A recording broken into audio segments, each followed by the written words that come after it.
আজকে রান্না করেছি গরুর মাংস আর বাঁধাকপির দারুণ এক রেসিপি। গরম ভাতের সাথে একেবারে জমে যায়। রান্নার শুরুর আগে সব মসলা একসাথে একটা বাটিতে নিয়ে নিচ্ছি। হলুদের গুঁড়া, মরিচ, লবণ, জিরার গুঁড়া, ধনিয়ার গুঁড়া, আদা রসুন এবং জিরা বাটা একসাথে আমি একটা মিশ্রণ করে রেখে দিব। একটা বাটা মসলার স্বাদ পাওয়া যায়।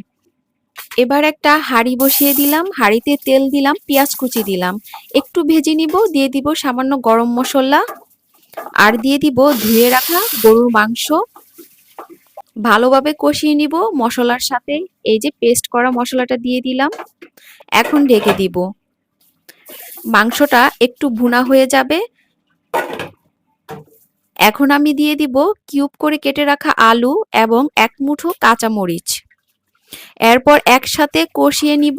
দিয়ে দিব আগে থেকে কেটে রাখা পাতাকপি, এটা ফ্রোজেন করা ছিল, দিয়ে দিলাম গরম মশলা, ঢেকে রাখলাম কিছুক্ষণ। আর যখন ঢাকনা উঠালাম, গ্রানে মনটা ভরে গেল।